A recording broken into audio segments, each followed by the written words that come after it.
Shalom, shalom, amada familia. EMS Shalom Internacional les da la bienvenida a este nuevo encuentro con la Torá. Esta semana iniciamos el estudio de la Parashá Shoftim, que significa jueces.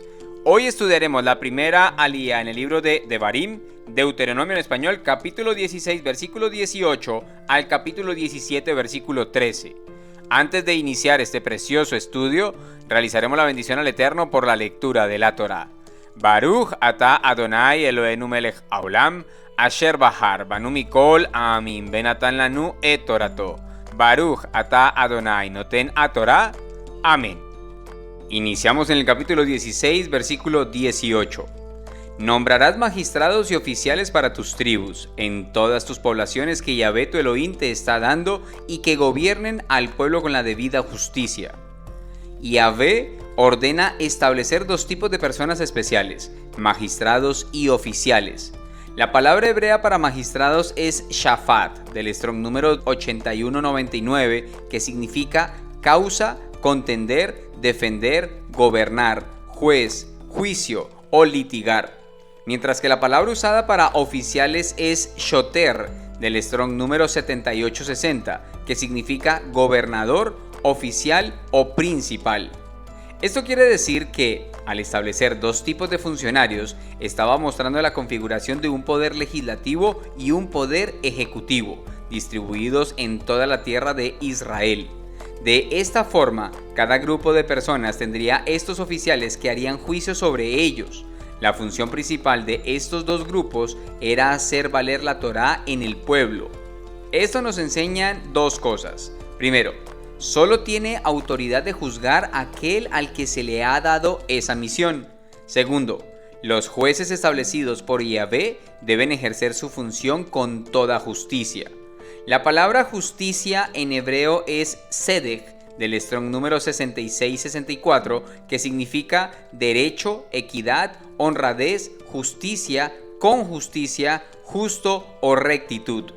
Rab Shaul nos dice en Romiín, Romanos en español, capítulo 2, versículo 13, porque no son simplemente los oidores de la Torá a quienes Yahvé considera justos, sino son los hacedores de lo que dice la Torá, los que serán justificados ante los ojos de Yahvé. Pasamos al versículo 19. No juzgarás injustamente, no mostrarás parcialidad, no aceptarás soborno, porque el soborno ciega los ojos de las personas de discernimiento y tergiversa el reclamo del justo. Como se dijo en el versículo anterior, estos jueces debían hacer valer la justicia, lo cual implicaba ser imparcial, como lo enseña Yeshua en Yohanan, Juan en español capítulo 7, versículo 24. No juzguen según las apariencias, juzguen con juicio justo. Además, la escritura nos dice en Teilim, Salmo capítulo 15, versículo 1 al 5. Yahvé, ¿quién habitará en tu carpa? ¿Quién morará en tu monte Kadosh? El que vive sin tacha y hace lo recto, el que habla la verdad de todo corazón, el que no calumnia con su lengua, ni le hace mal al prójimo, ni repite un reproche contra su vecino, el que mira con desprecio al despreciable, pero honra a los que respetan a Yahvé, el que cumple sus promesas aunque se perjudique, el que presta su dinero sin exigir intereses y no acepta soborno contra el inocente, el que vive así jamás caerá. Una de las razones por las que debemos orar por aquellos que nos dirigen es para que no caigan en el error de aplicar la justicia basados en intereses, percepciones o deseos personales al momento de producir una dirección, consejo o juicio.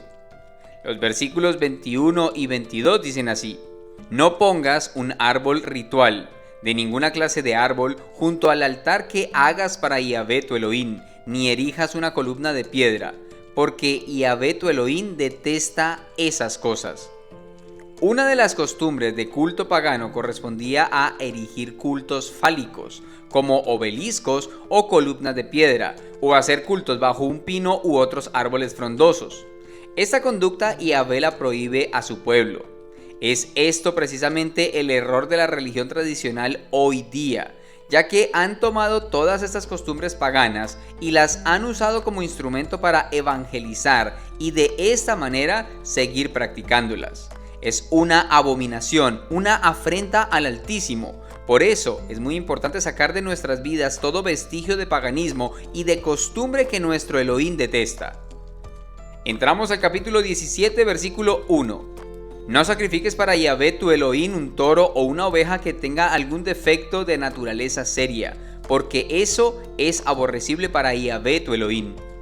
Yahvé merece lo mejor. Siempre debemos buscar la excelencia en nuestro servicio para Él.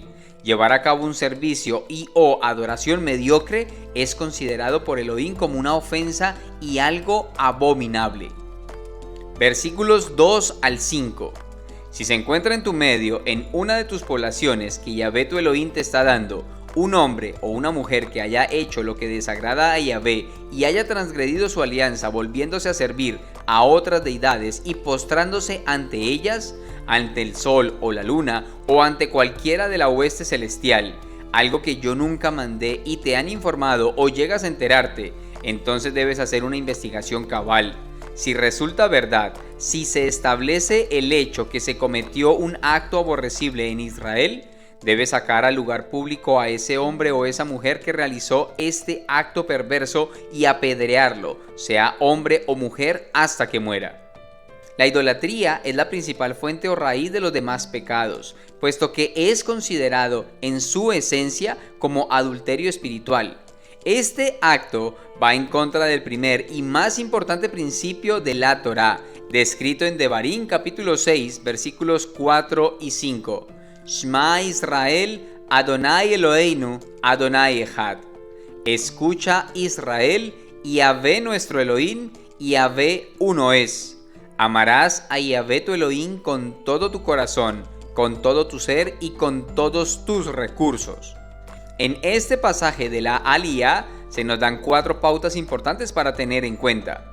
Primero, aplica para el lugar en el que nos encontremos.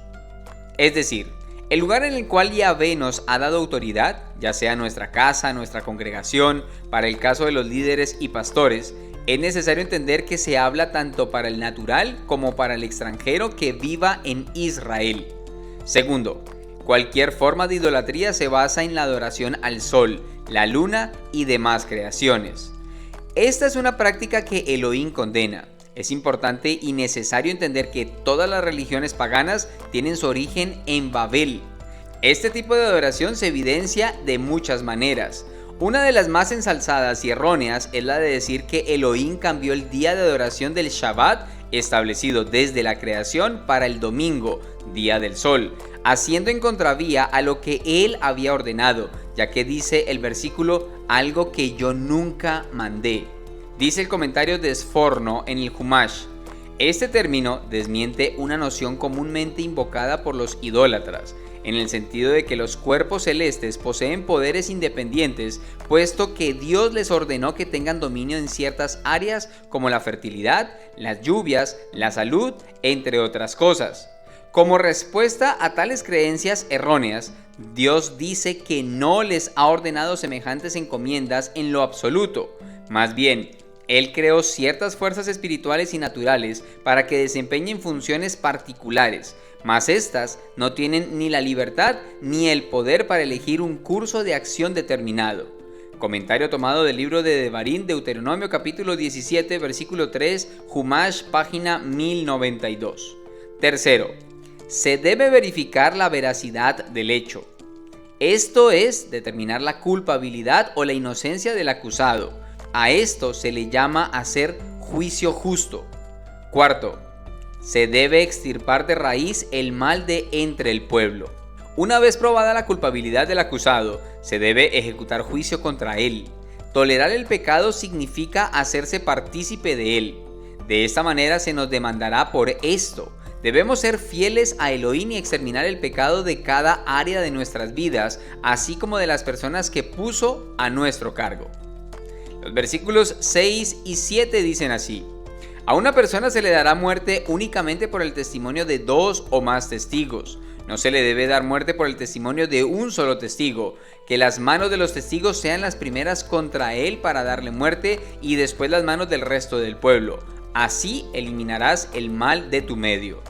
Para que una acusación sea válida, debe estar respaldada por testigos, ya que es por mano de estos testigos que se recibirá juicio directamente. Para que un juicio sea válido, es requerido que se haga basado en hechos comprobables y no en suposiciones.